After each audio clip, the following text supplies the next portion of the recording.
Hola y bienvenidos a Iglesia Online. Ahora, si has visto esto antes, sabes lo que voy a decir.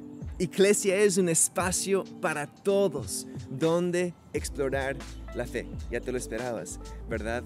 ¿Por qué lo digo siempre? Porque esto es lo que nos mueve.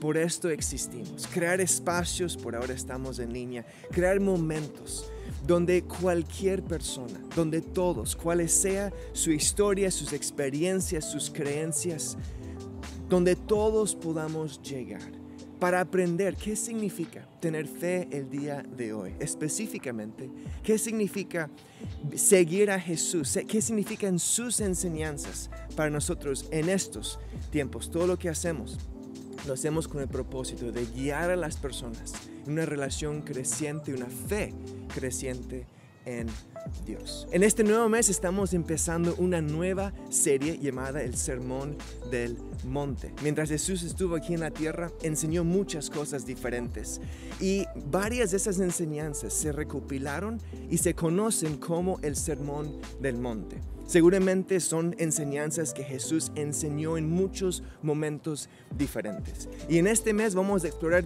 diferentes temas que están reunidos dentro de este grupo de mensajes. Y estamos haciendo esta serie nuevamente con nuestros amigos de Open House Project en Costa Rica. Y precisamente Julio estará compartiendo el mensaje para esta transmisión. Nuevamente bienvenidos a Iglesia y disfruten el programa.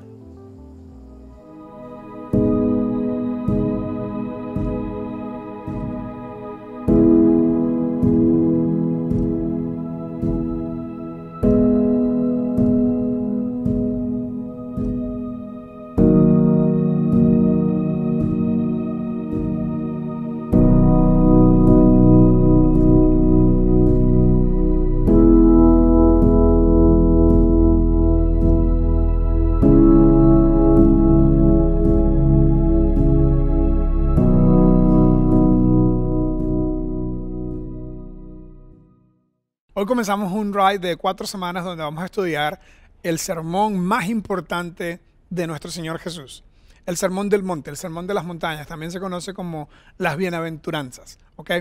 Y estoy súper emocionado porque todo cristiano, toda persona que decide seguir a Jesús en algún momento, no puede evitar encontrarse con este conjunto de enseñanzas que está aquí. Ha sido llamada la cátedra del cristianismo, ha sido llamada el discurso más importante, de hecho el discurso de inauguración de lo que se conoce en el mundo cristiano o en el mundo del estudio bíblico como el ministerio público, suena como la policía, pero el ministerio público, la palabra ministerio en el cristianismo significa simplemente servicio o trabajo, y la idea pública es porque hay un grupo de años donde no se sabe nada acerca de la vida de Jesús, de que tenía como 12 años hasta cuando tenía 30 años, y cuando tiene 30 años aparece, es bautizado por Juan, y su primera charla, su primer discurso, su primer conjunto de enseñanzas fue que es conocido como el Sermón del Monte, el Sermón de la Montaña o las Bienaventuranzas. Ahora, un poquito de una lista de lo que hay en este sermón.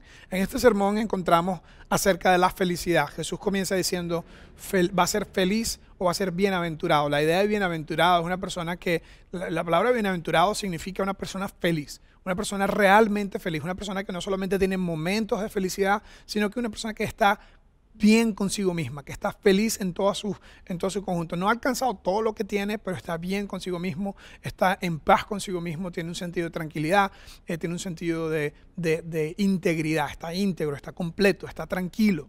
Eso es el comienzo de la enseñanza. Jesús comienza diciendo, bienaventurados los que hacen tal cosa, más bien, bienaventurados los que son tal cosa, bienaventurados los que son tal cosa. Y comienza toda una serie de enseñanzas acerca de cómo ser feliz en realidad.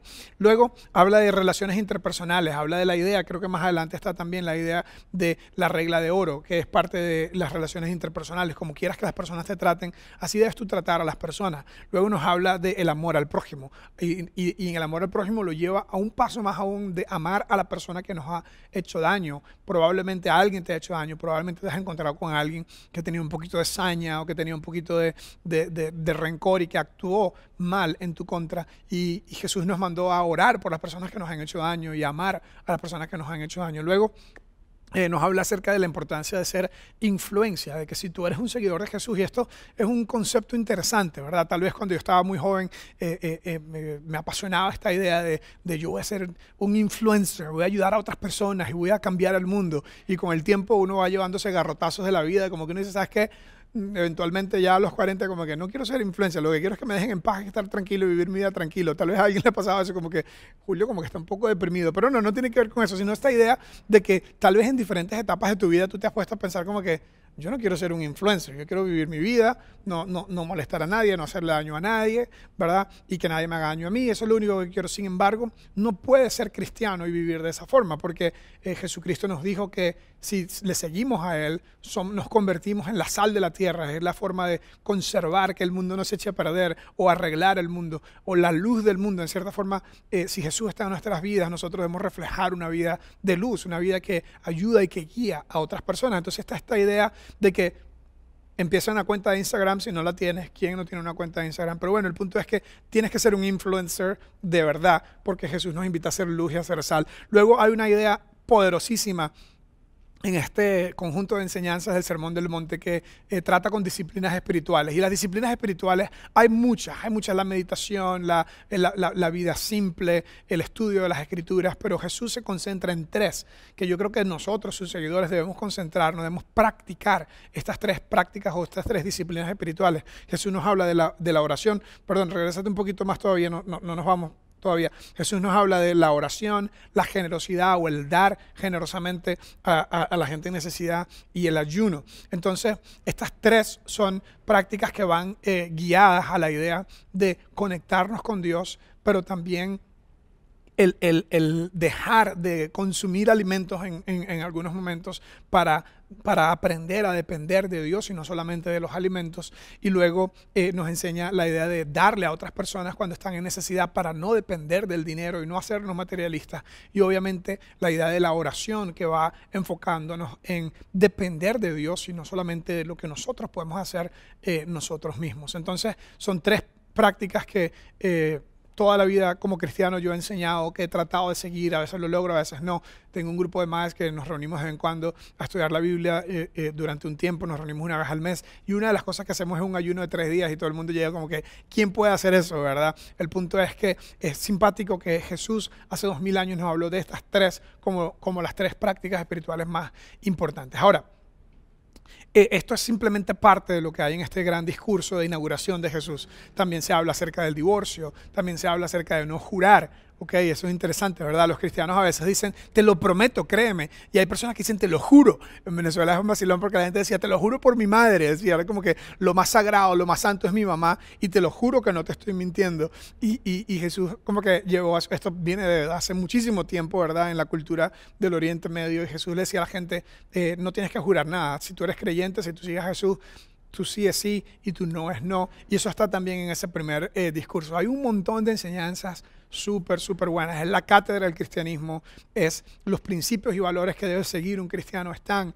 en este texto de la Biblia. Lo escribió Mateo, que era un chico judío que se había alejado de su fe y que Jesús lo invitó a seguirle, y él terminó unos años después, una década después, escribiendo esto, y hace un contraste enorme, porque si nos ponemos a pensar en quién fue Mateo como escritor de este libro, y no es necesariamente una biografía de Jesús, él escribió los hechos de Jesús, pero es una biografía de Jesús y más que eso, porque nos habla de diferentes personas que intersectaban con la vida de Jesús, y la perspectiva de donde viene Mateo es una perspectiva judía, porque él era un chico judío que había crecido en el sistema judío, se había alejado de Dios y había como que puesto a Dios a la espalda porque se convirtió lo sabemos por la profesión que tenía él, como era una persona que cobraba impuestos a los judíos para Roma, él se quedaba con una gran parte y era visto como un ladrón, era visto como un traidor, como un vendepatria, y sin embargo Jesús lo invitó a que lo siguiera, y Mateo, al estudiar la vida de Jesús y al haber vivido con él durante 3 años,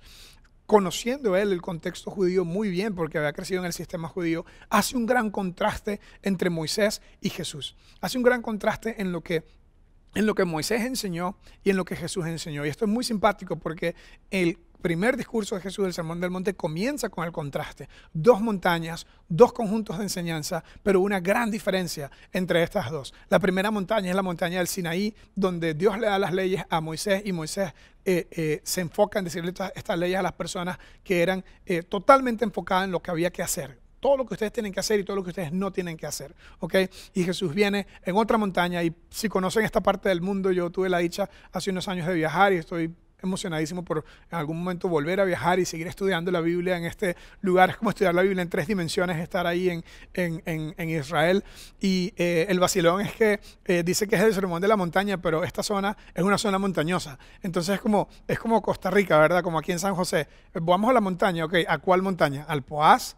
Allá al otro lado, al Irazú, o aquí mismo la montaña de Escazú, por el monasterio. Hay montañas por todos lados. La gran diferencia en la vegetación de Israel y la de nosotros aquí es que no es verde, ¿verdad? Todo es desierto y no está todo verde como aquí, que somos bendecidos de tener tanto tiempo con lluvia. En fin, eso no tiene nada que ver con lo que estoy hablando. El punto es que en este lugar está lleno de pequeñas montañas por todos lados y Jesús escoge un lugar alto, probablemente se pone unos metros más arriba y comienza a hablarle a un grupo de personas todas estas enseñanzas. Entonces el sermón, la montaña del Sinaí, la montaña, no sé, probablemente fue el Monte de los Olivos, no sé cuál montaña fue, pero hay montañas por todos lados. Y el punto es que aunque hay cosas parecidas, hay un gran contraste. Y el gran contraste es que Jesús está hablando de no solo lo que tienen que hacer, sino más bien lo que tienen que ser. Ahorita vamos a hablar más de eso. Lo que quiero resaltar en esta primera parte, o parte de lo que quiero resaltar, es la respuesta que tiene la audiencia de Jesús hacia el cierre, hacia el final del sermón de Jesús o del discurso de Jesús. Él termina, y yo creo que Jesús es el mejor comunicador. A mí me encanta hablar en público, me encanta enseñar, me gusta lo que hago, me encanta enseñar las Sagradas Escrituras. Y yo creo que Jesús es el crack, es el modelo a seguir, porque como todo buen comunicador, cierra con una buena historia. Y su buena historia de cierre es la historia de un hombre sabio que construyó su casa sobre una roca y cuando vinieron los ríos, cuando subió, se inundó la casa, llovió por mucho tiempo, hubo una tempestad, un huracán y la casa no se cayó porque estaba bien fundamentada sobre la roca. Y luego Jesús hace un contraste inmediato que parece redundante en nuestra literatura española, parece redundante porque repite las mismas cosas. Sin embargo, en la literatura griega y hebrea que se escribió esta parte de la Biblia, las repeticiones tienen propósito de énfasis. Entonces Jesús repite la misma historia tal cual para hacer énfasis y dice, hay otro tipo de persona, una persona insensata, una persona que le falta sentido, cordura, prudencia, una persona que no piensa en la conexión de la vida, la conexión de causa y efecto. Esta persona insensata, o esta persona en lenguaje coloquial, tonta, esta persona construyó una casa también, pero la construyó sobre la arena y no tenía bases, ¿verdad? Yo tengo varios amigos constructores, arquitectos y ellos entienden muy bien que lo primero que hay que hacer para una casa es poder asegurarse que tienes una estructura, ¿verdad? Que no se va a caer. Y a este hombre insensato no le importó la estructura, construyó su casa sobre la arena y cuando vino la lluvia, cuando subió el río, cuando se inundó, cuando vino un huracán, la casa se cayó completamente y Jesús termina diciendo, y fue muy grande su ruina. Ahora imagínense esto, un día soleado, acalorado, en una montaña en el Oriente Medio, en Israel, en Jerusalén, no sé en dónde fue esto específicamente, y Jesús termina estas enseñanzas y la gente que lo escucha, habían personas de clase súper baja, súper pobre, habían personas educadas, algunos de los fariseos, de los líderes del mundo religioso de aquel momento que se la pasaban metidos en los libros o en los rollos, los pergaminos. El punto es que termina Jesús de hablar y todo el mundo estaba asombrado, impresionado de esa enseñanza. De hecho, mira lo que dijo Mateo, que estaba por ahí tomando notas en algún lugar. Cuando Jesús terminó de decir estas cosas, las multitudes se asombraron. Las multitudes se asombraron de su enseñanza. ¿Qué es esa idea de que se asombraron? Nosotros no usamos esta palabra asombro mucho en nuestro día a día. Asombro es como cuando nos cuentan una historia increíble, ¿verdad? Pero tal vez un poquito de definición de esa idea de cómo la gente sintió, esa idea de asombrados, tal vez significa estaban impresionados, estaban abismados, estaban maravillados, no podían creer, no habían escuchado algo así antes. Ahora, esta cultura era una cultura religiosa, la mayoría de estas personas que estaban siguiendo a Jesús en algún momento habían practicado la religión. Tenían fiestas para todos, fiestas religiosas para todos. Tenían que ir al templo, tenían que hacer rezos, tenían que hacer ritos, tenían que hacer procesiones, tenían que hacer todo tipo de cosas que hace la gente religiosa. Ellos en algún momento lo habían hecho. Era muy común para ellos también escuchar la gente que enseñaba. Y usualmente enseñaban sacerdotes o rabinos o fariseos que se la pasaban estudiando la ley e interpretándola y enseñándola a la gente. Y estoy seguro que habían muchos de ellos que eran buenos. Pero este era diferente. Este era mejor. Este te asombraba. La gente pensaba, nunca había escuchado nada así. Y Mateo nos dice específicamente por qué. Y nos dice, la gente se abismó, se impresionó, se maravilló, porque Jesús enseñaba como alguien que tenía autoridad y no como los maestros de la ley.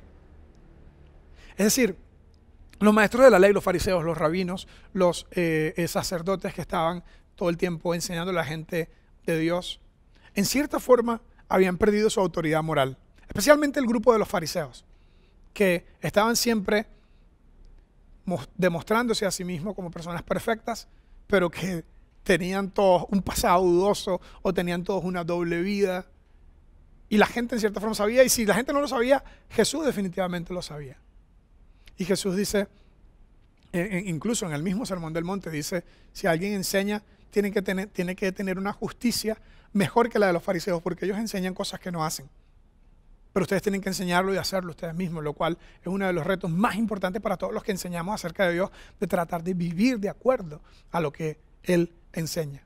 Pero la gente se dio cuenta de esto, la gente se dio cuenta de la autoridad moral que tenía Jesús, de que Él no estaba solo hablando paja, no estaba solo enseñando algo, estaba realmente viviendo lo que Él decía. Dice, porque enseñaba como quien tiene autoridad y no como los maestros de la ley. ¿Qué era lo que enseñaban los maestros de la ley? Los maestros de la ley, en cierta forma, se habían enfocado en el enfoque de la ley, se habían enfocado ellos en observar, monitorear y modificar la conducta. Observar, monitorear y modificar la conducta. Ese era el enfoque de ellos. ¿Y por qué tenían ellos ese enfoque? En cierta forma, la razón de ese enfoque es porque ese era el enfoque de la ley. Si te das cuenta, la ley tenía 10 mandamientos. De esos 10 mandamientos se desprendieron un montón de otros mandamientos. Ahorita les voy a dar un par de palabras técnicas del mundo del estudio bíblico acerca de eso. Pero básicamente, porque la ley estaba tan enfocada en lo que hay que hacer y lo que no hay que hacer, eso llevó a que la cultura, a que la gente se convirtiera en un grupo de personas que solamente estaban interesados en que usted no haga nada el sábado, que usted no coma esto, que usted no se vista de esta forma, que usted no hable así. Todo era enfocado en conducta. Y obvio, la conducta es lo que demuestra nuestras creencias. Sin embargo, Jesús cambia la pirámide.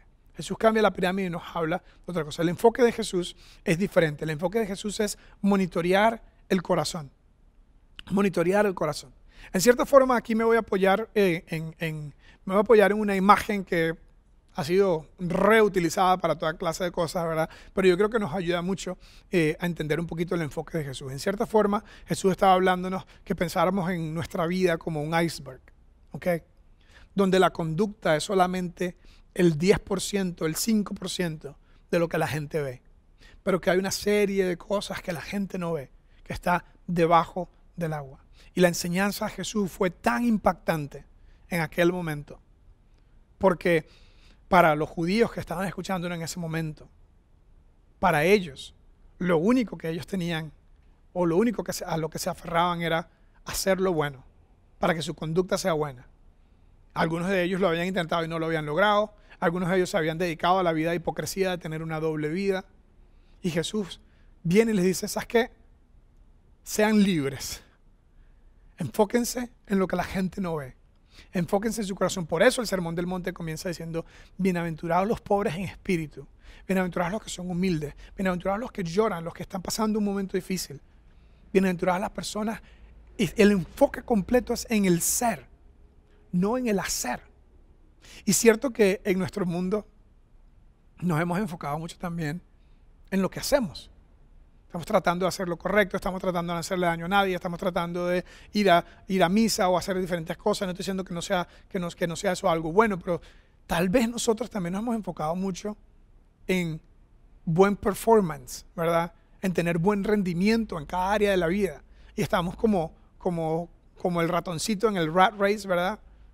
O como el hámster, tal vez más bonito, en el rat race, tratando de avanzar y avanzar. Nos sentimos que estamos en la banda, corriendo, tratando de dar buen rendimiento como papá, dar buen rendimiento como esposo, dar buen rendimiento en el trabajo, quedarle bien a todo el mundo, quedarle bien a todas mis responsabilidades. Y estamos tratando de hacer todo bien y al final tal vez hemos descuidado un poco lo que nadie ve. Tal vez hemos descuidado un poco esta idea de la ley. Ahora, no estoy diciendo que no es importante las cosas que hacemos. Al final del día, nuestra madurez se determina por nuestra conducta, por las cosas que hacemos, por lo que decimos, por cómo nos comportamos.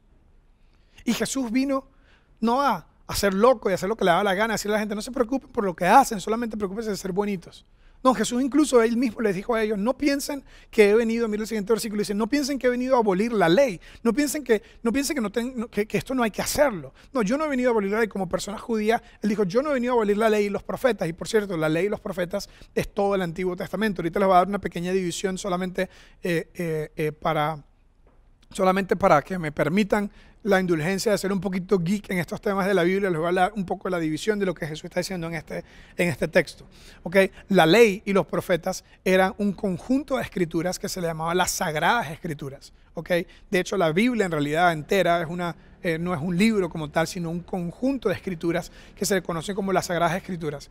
Mira lo que dice la siguiente parte. La ley son los primeros 5 libros de la Biblia. En la cultura judía eso se conoce como la Torá. La Torá significa enseñanza. ¿Okay? Eso es lo que eso significa. También a eso se le llamaba la ley porque ahí estaban los 10 mandamientos y de los 10 mandamientos se desprenden los 613 mandamientos de la religión judía, de la vida judía. ¿Okay? Y esto era una especie de código civil y código religioso al mismo tiempo en aquel contexto. ¿Okay? Ahora, aparte del Pentateuco, de los primeros 5 libros de la Biblia, hay otro grupo de escrituras, ¿okay? Que incluían los profetas, llamaban como los profetas, pero también ahí se incluían los libros de poesía y un montón de otros libros. A este conjunto de otras escrituras se le conocía como los profetas y también les llamaban ellos la Tanakh, ¿okay? El conjunto completo de enseñanzas. Ahora, la razón que Dios escogió a Moisés y que le dio la Torá y que le dio después y mandó a todos los profetas y todo esto, es porque Dios tenía una visión, Dios tenía un propósito, Dios tenía una agenda. Yo sé que esto va a sonar un poquito así como que, wow, es como maquiavélico, como el plan maestro, qué sé yo. Pero en la mejor interpretación de las Escrituras, vemos claramente que Dios tiene un plan, que Dios tiene una agenda, que Dios está ocupado en algo. Que desde el principio de la creación, Dios, el Creador, está interesado en que nosotros tengamos armonía con Él. Como decía yo la semana pasada cuando hablaba de la resurrección, que cuando nosotros nos arrepentimos, que cuando nosotros volvemos a Dios, nos encontramos con Dios y nos encontramos con nosotros mismos. Nos hacemos más íntegros, más integrados, nos hacemos más centrados. Nos convertimos en la mejor versión de nosotros mismos y esto no es hablar un poco así como de psicología de sentirnos bien. Esto es lo que es, esto es lo más importante, que cuando una persona regresa a Dios, vuelve a ver a Dios y se encuentra con su Creador, encuentra su propósito, encuentra balance, encuentra bienestar. Ya no le afecta tanto las cosas que no ha logrado, ya no le afecta tanto el materialismo, ya no le ofende tanto cuando alguien le hace daño porque está integrado, no está desprendido, no está en conflicto interno. La agenda de Dios, de la mejor forma que yo puedo entender e interpretar las Escrituras, de entender y interpretar Antiguo y Nuevo Testamento, la agenda de Dios. Y ojo, esto no es necesariamente, esto no lo van a encontrar en la Biblia en un texto palabra por palabra, ¿verdad? Si estudian la Biblia probablemente van a poder llegar a esta conclusión. Esta es la conclusión que yo he llegado de cuál es la agenda de Dios al darnos la Biblia. Entonces, en el Antiguo Testamento, la agenda de Dios era un grupo de personas que Él escogió. Escogió a Abraham, escogió un grupo de personas que Él escogió, que se convirtieron en una nación, en un grupo de personas organizados, con un conjunto de creencias profundamente diferentes. Un conjunto de creencias profundamente diferentes a las personas de su alrededor para influenciar a las personas a su alrededor. Valga la repetición.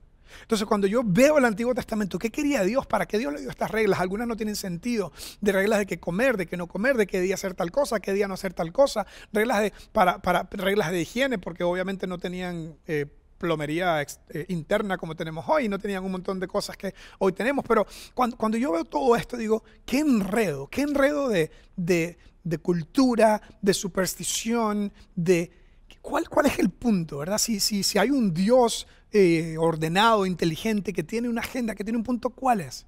Y mi mejor entendimiento de esto es que Dios quería que su gente, su nación, su pueblo fuese tan diferente a todo el mundo a su alrededor, que fuese tan diferente para que pudieran influenciar a su mundo. Él quería que la gente fuera diferente a los demás. Y esto es incluso antes de la nación hebrea. Me estoy saliendo un poco del tema, ¿verdad? Pero no sé si se acuerdan la historia de Noé.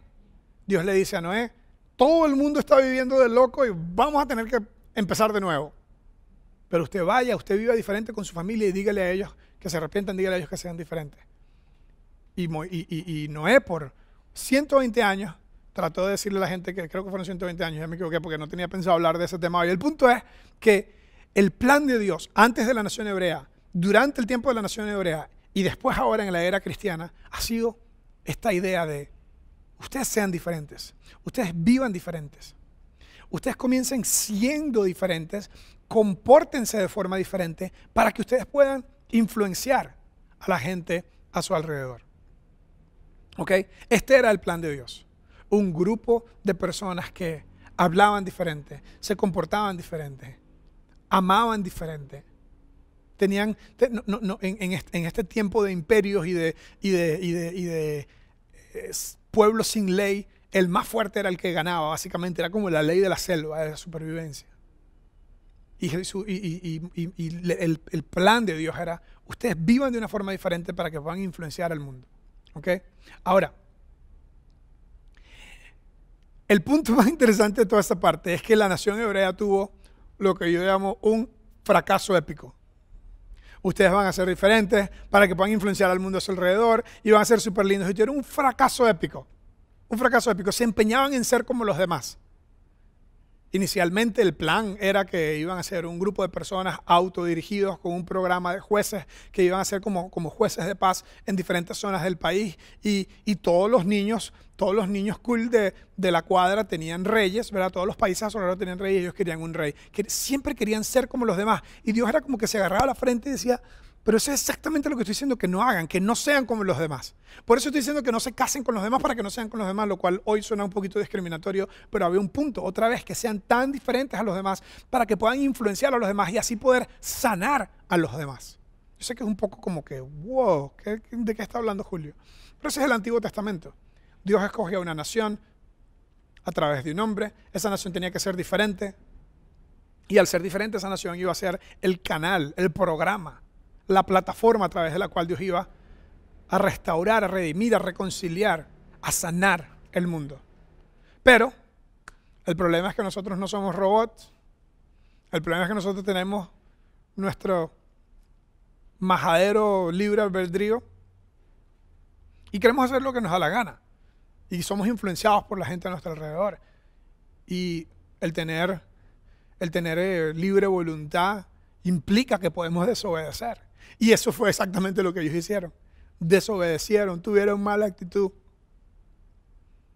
Y se llegaron a un punto que estaban tan lejos que se convirtieron en un fracaso épico. Y Dios dice, los profetas, de verdad, Jeremías, Isaías, todos estos profetas, era Dios diciéndole, ¿qué más quieren que haga? De hecho, en la Biblia, en el Antiguo Testamento, tenemos jueces, tenemos reyes, tenemos profetas, tenemos sacerdotes. Y todos estos eran como que, ya no sé qué más hacer, ya no sé qué más decir. ¿Qué más hago? Ya les he mandado todo, he hecho todo lo que he podido hacer por ustedes para que ustedes sean diferentes y puedan sanar al mundo a su alrededor, restaurar el mundo a su alrededor. Y ustedes se empeñan en ser como todos los demás. Y por eso están teniendo los resultados que tienen todos los demás, ¿verdad? Resultados menos que óptimos. Viene uno de los profetas, Jeremías, y dice lo siguiente. Jeremías dice, vienen días en el futuro, afirma el Señor, que haré un nuevo pacto. Voy a empezar de nuevo. Estos no dieron pie con bola. Les decía, les mandé a los jueces y no le hicieron caso. Les mandé a los reyes y no le hicieron caso. Les mandé a profetas, les mandé a sacerdotes. Ya no sé qué más hacer. En otra parte, Jeremías dice, ¿qué puedo hacer que no haya hecho? He hecho todo lo que puedo. Y ustedes siguen empeñados en hacer lo que a ustedes les da la gana. Parecido un poco a nosotros, ¿verdad? También. Viene Jeremías idea esta visión, esta profecía, esta visión del futuro. Dice, vienen días en que haré un nuevo pacto con el pueblo de Israel y con la tribu de Judá. No será un pacto como el que hice con sus antepasados.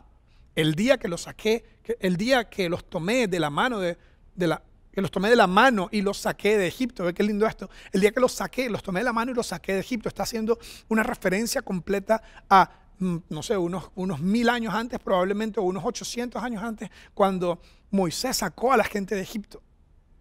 Hicieron ese pacto en aquella montaña del Sinaí, ya que ellos quebrantaron, a pesar de que yo era su esposo. Y nos da esta ilustración de que lo único que yo quería era tratarlos como un esposo que trata bien a su esposa.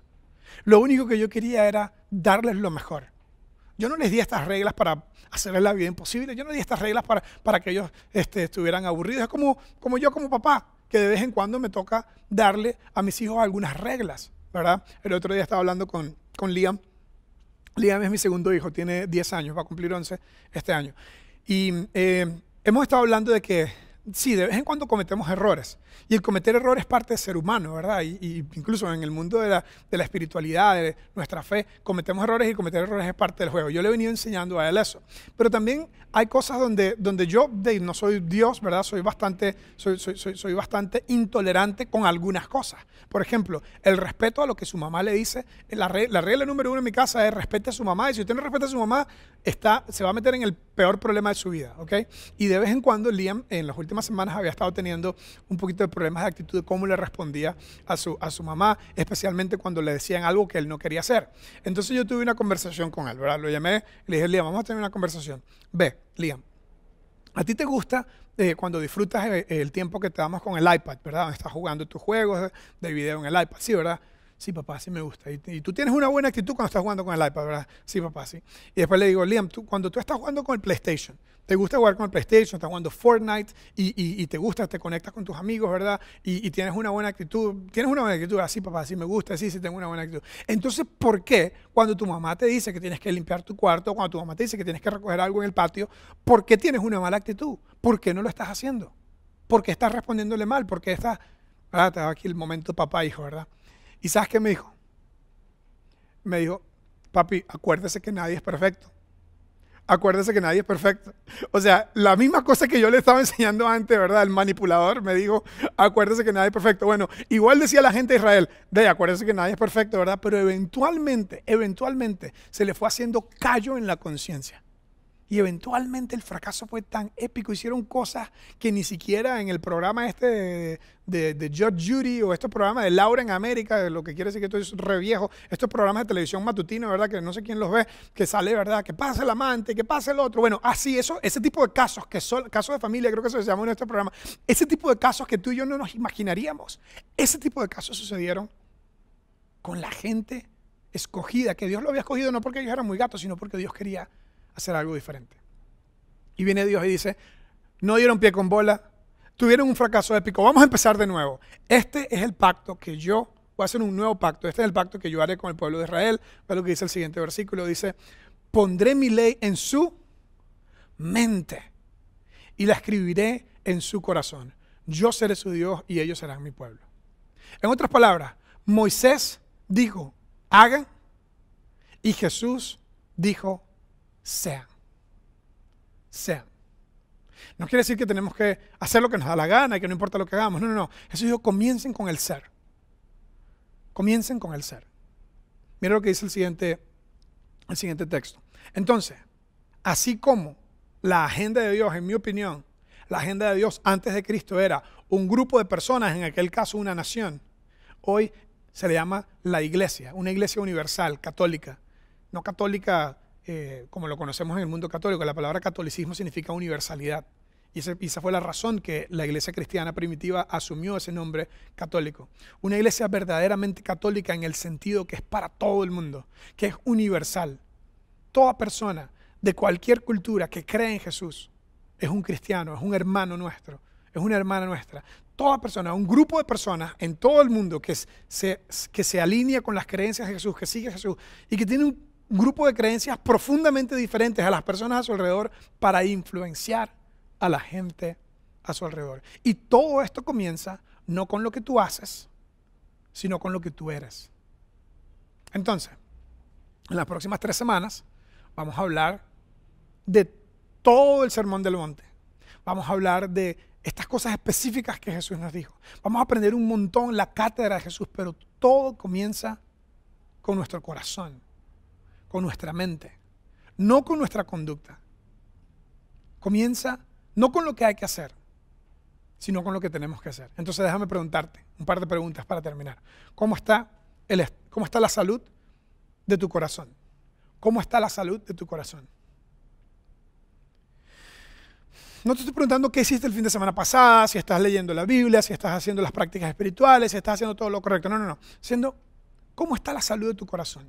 ¿Cómo está la salud de tu ser espiritual? ¿Cómo está la salud de tus emociones?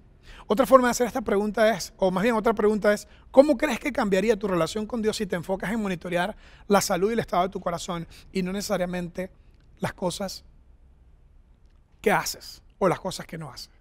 Esto es un cambio de paradigma. Esto es un enfoque en lo interno. Y yo creo que ese es el plan de Dios, que si nosotros logramos cambiar la forma como vemos las cosas y si logramos comenzar desde adentro, Él nos va a cambiar de adentro a afuera. Y ahí es donde vamos a encontrar una vida de propósito, una vida de balance, una vida integrada, una vida que no está en conflicto consigo misma. Por eso muchas personas creían que Jesús era un iluminado, porque estaba hablando de lo que tenemos que ser y no de lo que tenemos que hacer. Ese es el comienzo. Esa es la primera parte del Sermón del Monte. Jesús nos invita a monitorear la salud, el estado de nuestro corazón. No andar juzgando la conducta de los demás, no enfocarnos en la conducta nuestra, sino a realmente seguir de cerca el estado de nuestro corazón. No te pierdas la parte 2 del Sermón del Monte. Vamos a cerrar con una oración. Señor, te quiero pedir que nos ayudes a traer esto precisamente a nuestro corazón. Ayúdanos a vivir viendo primero lo de adentro. Asegurarnos que estamos sanos emocionalmente, que estamos sanos espiritualmente, que estamos bien con nosotros mismos, que hemos hecho la tarea de trabajar en nosotros mismos para poder demostrar esa idea. Ayúdanos a ser humildes, como dice el Sermón del Monte. Ayúdanos a poner nuestra confianza en ti. Ayúdanos a realmente dar pasos para ser una mejor persona y no necesariamente a estar enfocado en todas las cosas que tenemos que hacer para caerle bien a todo el mundo. Y en las próximas semanas, al estudiar el Sermón del Monte, danos por favor las herramientas que necesitamos para que nuestra vida pueda encontrarse más contigo y estar más integrada. En el nombre de Jesús. Amén. Julio, gracias por este mensaje, por recordarnos estas enseñanzas tan importantes y a cada uno de ustedes, gracias por acompañarnos en este tiempo.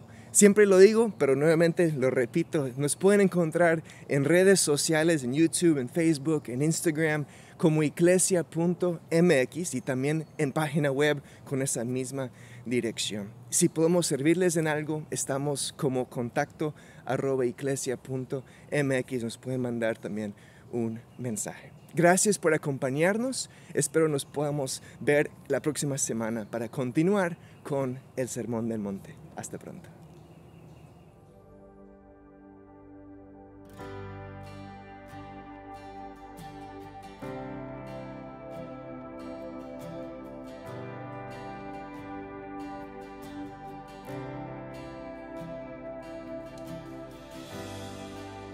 Digno de recibir toda adoración, digno de recibir hoy esta canción, digno de entregarte mi corazón, vivo por ti.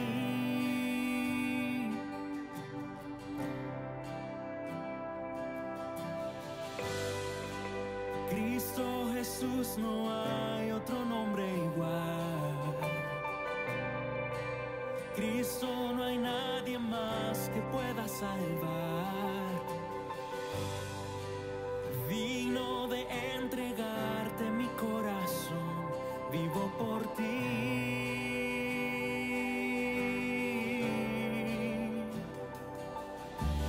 Santo como tú, no hay nadie, Dios incomparable, abre tu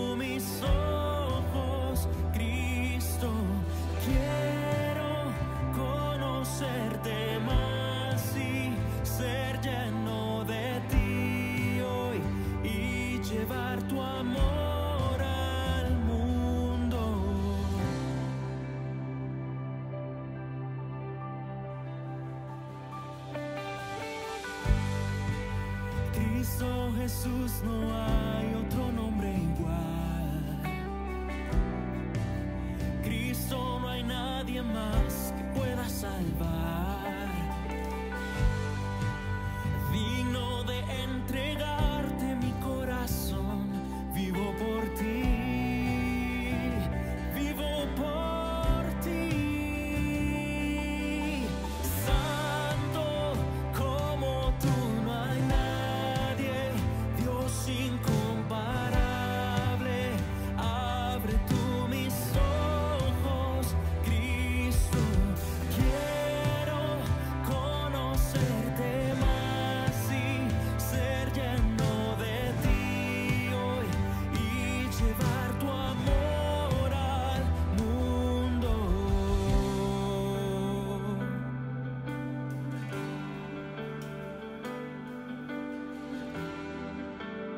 Cantemos esto juntos. Construiré mi vida en tu amor, ahí estoy seguro. Mi confianza está en ti, Señor, y no seré movido. Construiré mi vida en tu amor, ahí estoy seguro. Mi confianza está en ti, Señor, y no seré movido. Santo como tú no hay nadie, Dios incomparable. Abre tú mis ojos, Cristo. Quiero conocerte más y ser lleno de ti hoy y llevar tu amor al mundo. Construiré mi vida en tu amor, ahí estoy seguro. Mi confianza está en ti, Señor, y no seré movido.